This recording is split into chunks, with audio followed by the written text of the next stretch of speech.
The year is 2035. The internet, as we knew it, has undergone a seismic shift. Gone are the days of keyword stuffing and backlink farms. The new gatekeepers of information are not human editors, but sophisticated AI algorithms.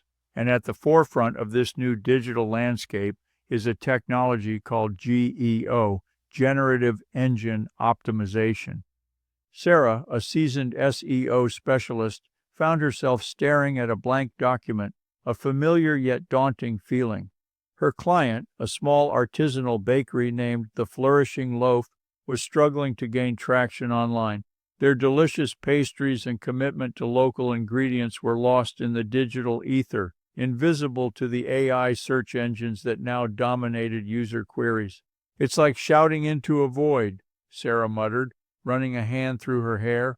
"The old ways just don't work anymore. Google Gemini doesn't care about meta descriptions if the underlying content isn't structured for it. ChatGPT can't understand our story if it's not semantically rich." Her colleague, a younger, more digitally native SEO named Alex, leaned over her shoulder. "That's where GEO comes in, Sarah. It's not about tricking the bots, it's about speaking their language." Alex had been an early adopter of GEO's principles, and his clients were seeing remarkable results.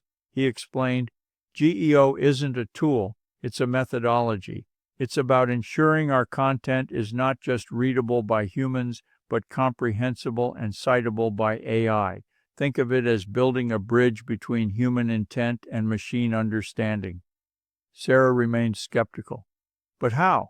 How do we make a recipe for sourdough bread citable for an AI? It's a process, not a factoid." "Exactly," Alex exclaimed, his eyes lighting up.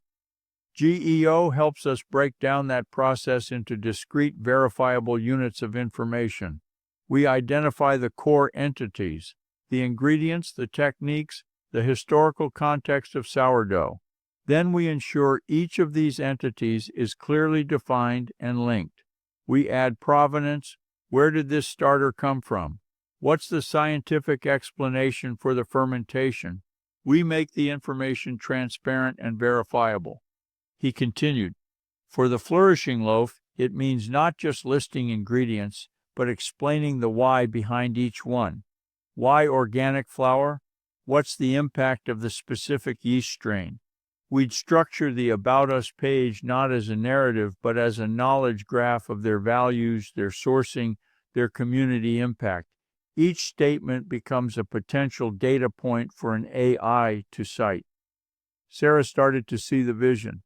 So instead of just saying we use local honey, we'd link to the apiary, provide data on their sustainable practices, and explain the unique flavor profile the honey imparts to the bread. And this data would be structured in a way that Gemini or Perplexity can easily extract and attribute. "Precisely," Alex confirmed. "GEO focuses on semantic richness, entity recognition, and factual grounding. It's about making content so undeniably clear and well-supported that AI models can confidently use it as a source. They are programmed to cite their sources, and GEO ensures our clients are the sources."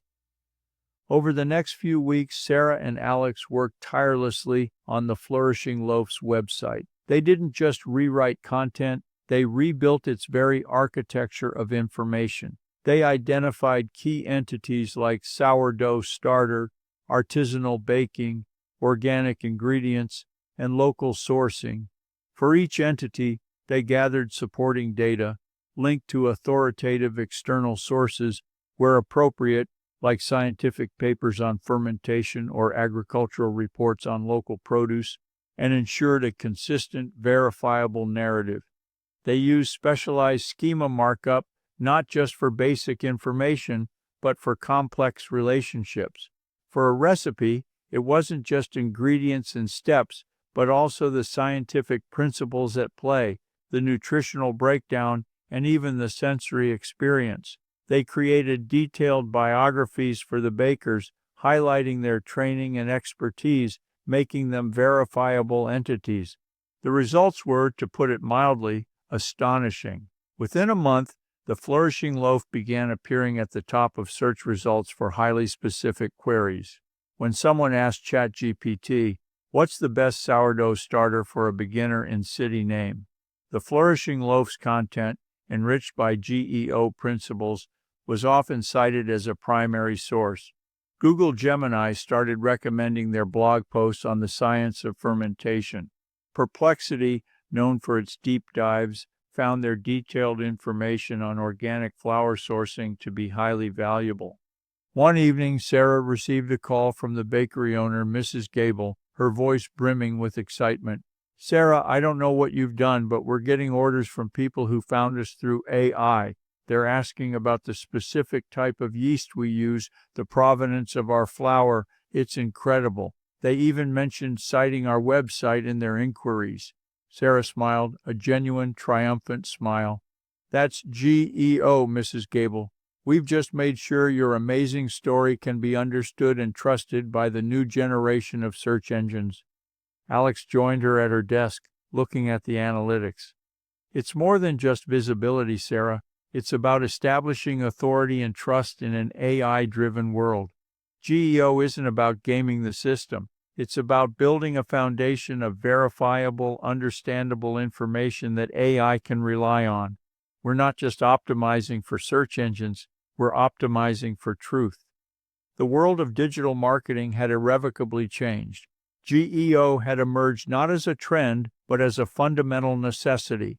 Companies that embraced its principles were thriving, their content becoming the bedrock of AI-powered knowledge. Those who clung to the old ways found themselves increasingly irrelevant, their websites lost in the digital noise, unheard by the intelligent engines that now define the internet. Sarah, once a skeptic, was now a true believer at the vanguard of a new era of generative engine optimization. Hey, to contact me, use the secure contact form on GuyRcook.com.